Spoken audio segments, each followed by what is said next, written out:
Krishnalanka police station పరిధిలో lockup death గురైన గాదే సాయి కృష్ణ సంఘటన మీద రాష్ట్ర ప్రభుత్వం ఐపీఎస్ ఉన్నతాధికారుల సమక్షంలో ఆధ్వర్యంలో సిట్ ఏర్పాటు చేయడాన్ని ఎంఆర్పీఎస్ స్వాగతిస్తుంది.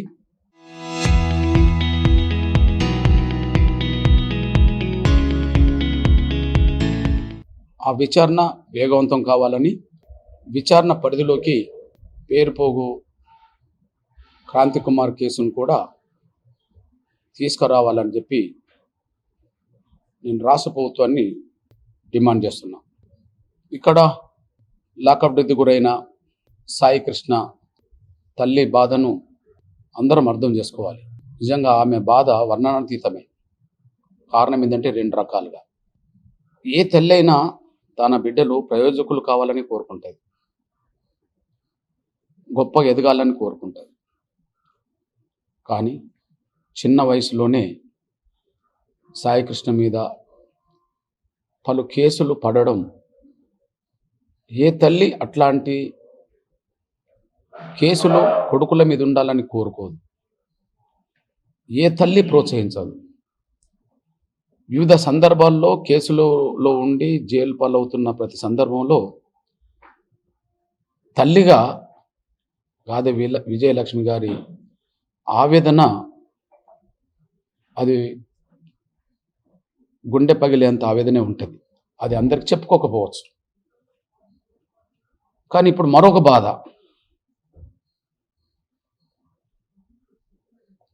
కొడుకు మీద పలు కేసులు ఉండవచ్చు,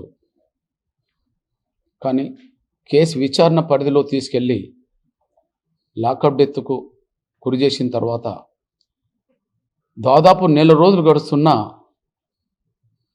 కొడుకు డెడ్ బాడీ కూడా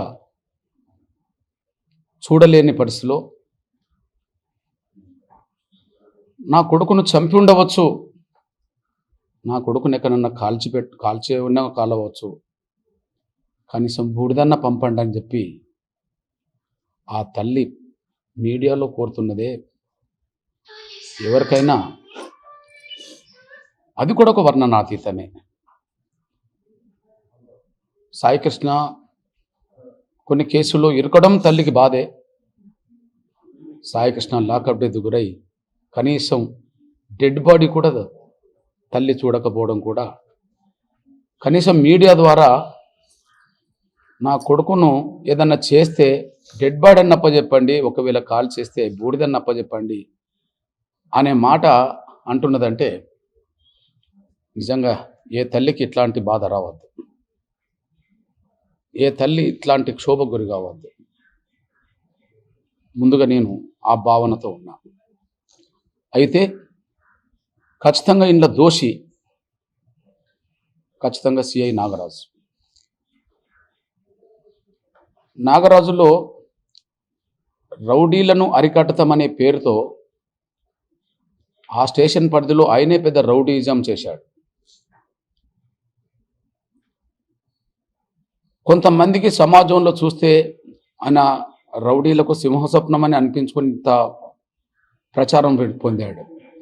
కానీ స్టేషన్ పరిధిలోకి వచ్చిన కేసులను తన ప్రయోజనాల కోసం ఎఫ్ఐఆర్లు కట్టకుండా, కేసులు పెట్టకుండా చాలా కేసులు రౌడీలాగానే బెదిరింపులు చేసి వాళ్ళ పట్ల రౌడీజాన్ని ప్రదర్శించి అక్రమాస్తులు సంపాదించుకున్న పరిస్థితి కూడా ప్రచారంలో ఉన్నది. అట్లాంటి పరిస్థితిలో రౌడీజాన్ని అరికట్టాల్సిందే. రౌడీజం నిజంగానే ప్రమాదం. కానీ ఏది జరిగినా అది చట్ట పరిధిలో జరగాలి. శిక్షలు అనేది న్యాయ వ్యవస్థ చేయాలి. దురదృష్టవశాత్తు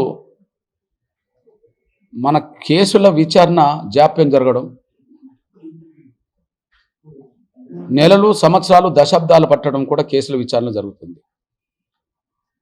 ఏదన్నా సంఘటనలో క్రిమినల్ కేసులు ఉంటే వేగవంతంగా విచారణ చేసి శిక్షలు పడితే ఆ శిక్షలు వేయాల్సిన బాధ్యత న్యాయ వ్యవస్థది. చట్టపరంగానే శిక్ష జరగాలి. కానీ పోలీసులే మేమే శిక్షలు ఇస్తామంటే అది చట్టవిరుద్ధం. వేగవంతంగా శిక్షలు పడాలి. జాప్యం జరిగిన పేరుతో మేమే శిక్షలు ఇస్తామంటే ప్రజాస్వామ్యం, చట్టాలు, రాజ్యాంగం ఒప్పుకోదు. ఇక్కడ నాగరాజు కూడా ఒక అహంకారంతో, ఆధిపత్య ధోరణితోటి, స్వార్థంతో నాగరాజును బలి తీసుకున్నాడు.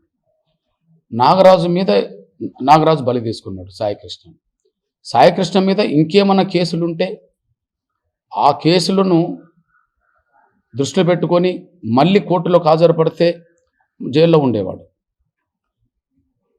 లేదా జైలు నుంచి బయటికి రాకుండా చేసే సెక్షన్లుంటే అన్న పెట్టిన అభ్యంతరం ఉండేది కాదు.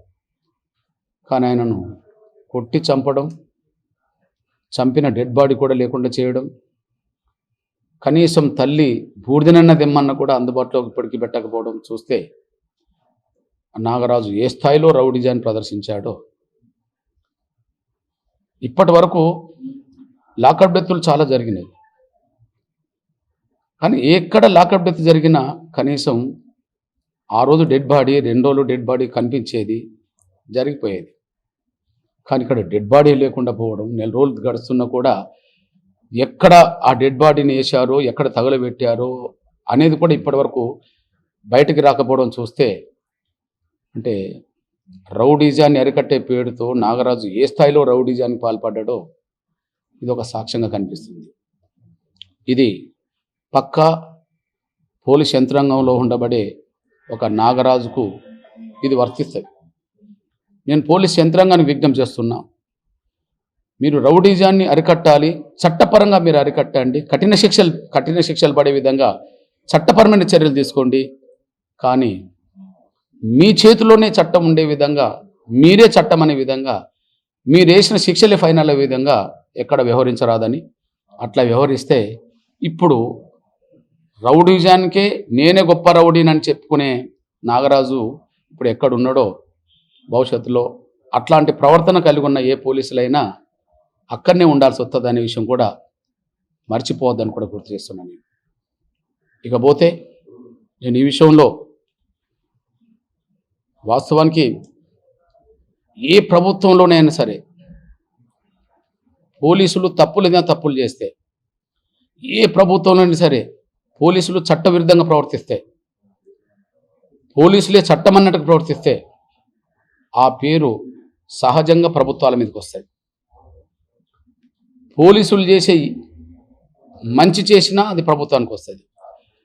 పోలీసులు చట్టాన్ని ధిక్కరించి అతి చేసినా అది ప్రభుత్వం మీదనే పడుతుంది. ఇక్కడ నాగరాజు చేసిన పొరపాటు రౌడీజానికి తగ్గట్టుగా ఉంటే దాన్ని అరికట్టే దిశగా చంద్రబాబు నాయుడు గారు మాత్రం ప్రత్యేకంగా ఐపీఎస్ అధికారి ఆధ్వర్యంలో ఒక సిట్ ఏర్పాటు చేయడం అనేది, అంటే పోలీసులు చేసిన నేరాలను మేము కప్పిపుచ్చుకోలేము, మేము సమర్థించలేము. పోలీసులు చట్ట పరిధిలో సేవలు అందిస్తే వాళ్లకు మేము గౌరవిస్తాం. కానీ చట్టాన్ని ధిక్కరించి రాజ్యాంగం మాకు వర్తించదు, చట్టం మాకు వర్తించదు అని చెప్పి ఎవరన్నా విర్రవీగితే మేము మౌనంగా ఉండలేమని చెప్పి చంద్రబాబు నాయుడు గారు ఒక నిర్దిష్టమైన సంకేతాన్ని పంపడమే సిట్ ఏర్పాటు చేయడంలో ఉద్దేశం అనే విషయం మేము భావిస్తున్నాం. బహుశా ఎక్కడ కూడా గతంలో పోలీసులు చేసిన నేరాల మీద, పోలీసులు చేసిన గత లాకప్ డెత్తుల మీద సిట్ ఏర్పాటు చేసిన సందర్భాలు నాకైతే గుర్తులేవు. ఇక్కడ సిట్ ఏర్పాటు చేయడాన్ని మాత్రం చంద్రబాబు నాయుడు గారు, పోలీసులు ప్రజల పక్షాన ఉంటే, చట్టాన్ని గౌరవించి సేవలు అందిస్తే, చట్ట పరిధిలో నేరాలను నియంత్రిస్తే వాళ్ళను గౌరవిస్తాం. కానీ చట్టాన్ని ధిక్కరించి మనుషుల ప్రాణాలతో చెలగాట మాడితే మాత్రం మేము అంగీకరించాం, వాళ్ళకు శిక్షలు పడతాయని చెప్పి ఒక నిర్దిష్టమైన నిర్ణయం తీసుకుంటున్నట్టుగానే చంద్రబాబు నాయుడు గారు సిట్ ఏర్పాటు చేయడంలో ఉద్దేశం అని మేము భావిస్తున్నాం. ఖచ్చితంగా దాన్ని మేము స్వాగతిస్తున్నాం, దాన్ని సమర్థిస్తున్నాం. మరెక్కడ ఇట్లాంటి సంఘటన జరగకుండా ఇది కొంత పరిష్కారం చూపెడుతుందని చెప్పి, నాగరాజు లాంటి ఒక రౌడీలాగా ఎవరు కూడా ప్రవర్తించకుండా ఈ సిట్ పరిధిలో కొంత ప్రజలకు న్యాయం జరుగుతుందని చెప్పి మేము భావిస్తున్నాం. ఈ విషయంలో గౌరవ ముఖ్యమంత్రి చంద్రబాబు నాయుడు గారు మరొకసారి పెద్ద మనసు చేసుకొని ఖచ్చితంగా సాయికృష్ణ తల్లిని మరొకసారి పిలిపించుకొని అట్లనే అక్కడ క్రాంతి కుమార్ తల్లిదండ్రులను పిలిపించుకొని వాళ్ళను మరొకసారి ఓదార్చే ప్రయత్నమే కాకుండా ఖచ్చితంగా వాళ్ళను ఆదుకునే ప్రయత్నం కూడా, వాళ్ళకు అండగుండే ప్రయత్నం కూడా గౌరవ ముఖ్యమంత్రి గారు చేయాలని చెప్పి, చంద్రబాబు నాయుడు గారు ముఖ్యమంత్రిగా ఆ బాధ్యత నిర్వర్తించాలని చెప్పి నేను విజ్ఞప్తి చేస్తున్నా. మళ్ళీ చెప్తున్నా, ఖచ్చితంగా నాగరాజు లాంటి వాళ్ళు రౌడీలను అరికట్టే పేరుతో ఆయన పెద్ద రౌడీగా మారినట్టుగా ఈ సంఘటన రుజువు చేస్తుండేది. అట్లాంటి వాళ్ళను అరికట్టే దిశగానే చంద్రబాబు నాయుడు ప్రభుత్వం సిట్ ఏర్పాటు చేయడం జరిగింది. సిట్ను స్వాగతిస్తున్నాం. కుటుంబాలను ఆదుకోవాలని చెప్పి గౌరవ ముఖ్యమంత్రి గారిని కోరుతున్నాం.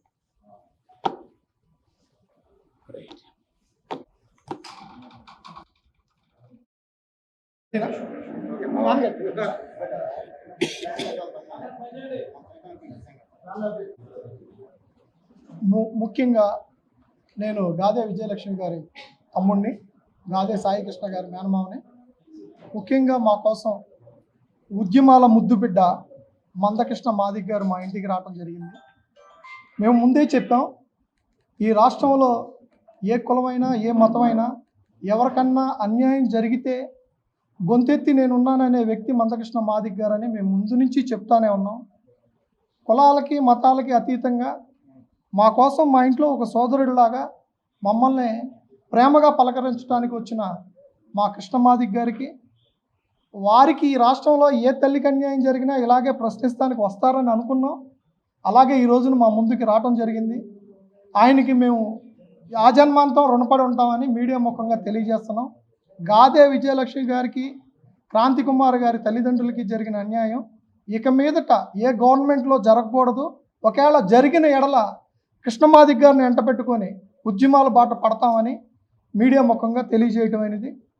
మీరు ఈ కుటుంబాలని ఆదుకొని వాళ్ళకి తగిన న్యాయం చేసి, ఇక్కడ రాజకీయాలకి కులాలకి మతాలకి అతీతంగా ఏ ఒక్క పోలీస్ స్టేషన్లో జరిగిన సంఘటనని రాష్ట్రం మొత్తం మీద ఆపాదించకుండా, ప్రభుత్వం మీద మచ్చ పడకుండా, ప్రభుత్వానికి ఏ విధమైన సంబంధం లేదు, ఇది ఒక కృష్ణలంక పిఎస్లో జరిగిందని మొట్టమొదటి నుంచి చెబుతున్నాము. దీనికి సంబంధించినంత మటుకే మా పోరాటం జరిగింది తప్ప మేము ఎవరిని ఇందులో బాధ్యులు చేయడానికి సిద్ధంగా లేము. మేము మిడిల్ క్లాస్ అని చెప్పాము. మాకేదన్నా అన్యాయం జరిగిన రోజున అందరం కలిసి మళ్ళీ పోరాటం చేస్తాము. ఈ కేసునైతే ఎవరు రాజీ పడలేదు, రాజీ పడబోమని మీడియా ముఖంగా తెలియజేస్తున్నాం.